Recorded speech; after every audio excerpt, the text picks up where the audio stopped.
The Elite Series sleeves are finally out. Try them yourself. You can find them on Sleeve Chief website in the description. They are currently available in 4 different colorways. Don't forget to use the code HEAL5 to get a small discount and support the channel. Back to the video. Welcome back to the channel. Today we are back talking about the Banlist once again, joined by Enrico. Hello. For everyone who's been living under a rock, on March 31st, a new emergency ban list was announced, come into effect on April 10th. Just like happened with Luffy, this time a specific combination of cards has been targeted. Quasar and Borsalino this time can no longer be played together in the same deck.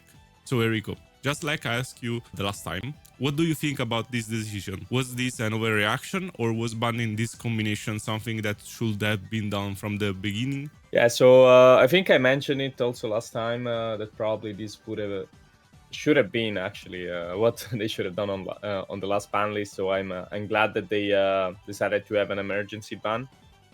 I think they did it primarily because people started to discover some infinite combos with Quasar, Porcelino. So I think that was the main reason why they wanted to get rid of it as soon as possible. I'm quite happy that that is gonna be live already on the 10th for us, while I think for Asia it's gonna be live at the end of the month. But we're gonna have a regional soon, so I think it's better to have it deleted as soon as possible. From my first testings, I saw that it was kind of manageable as a combo, but it was not the best. I think with the time rule was a bit of a problem, because in the yellow mirror matches it would have been very toxic to play with this combo, because then most of the matches would have ended up at time. So I think that was the main issue with the combo itself. It was creating some kind of like toxic environments in some games where you clearly had a win, and then like with the combo they would have stolen the game. So I think it was necessary. They should have done it before. It didn't really change so much, because in the end we had a small gap between the two ban lists, and it didn't influence any major tournaments. So I think it was needed. I'm not a yellow fan myself, but yeah, I think tournament wise it was a correct choice, because could have created some problems. And now let's talk about the meta. How do you think it will adapt to the absence of this combo in deck like heavily relied on it, like Nami as an obvious example? And as a result, which deck do you think will benefit the most from this change? I think meta-wise, it's not gonna change a lot. Probably some like tier 2 yellow decks are gonna get a big hit from this, because they were kind of surviving because of this. I think the biggest loser is Nami, because Nami was one of the top tier decks.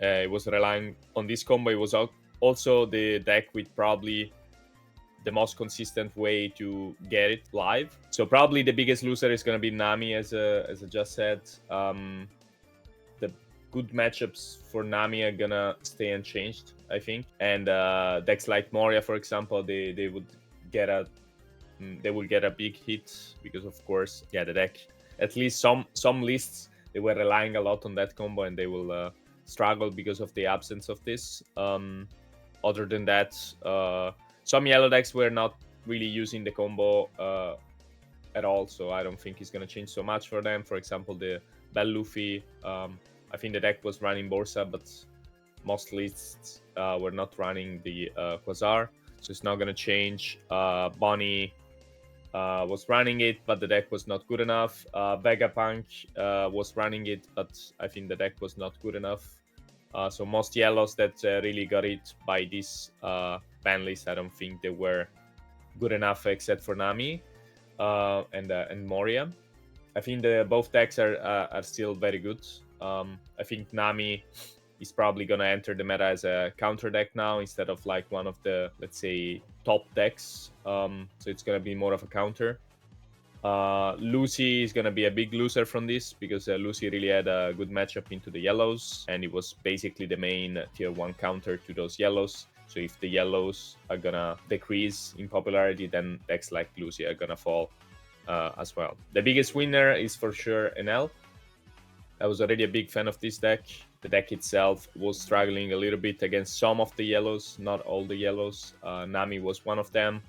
And some gains, at least from my testing, you were very close to win, and then you will lose because of the combo. So getting rid of that is for sure good news for NL players. The Moria, same story, was a bad matchup because of the combo. Now without the combo, it's more manageable. So for sure, it's gonna be a big win for NL. The fact that maybe Lucy might fade away a little bit is not a good news for NL because he's a really good counter of it.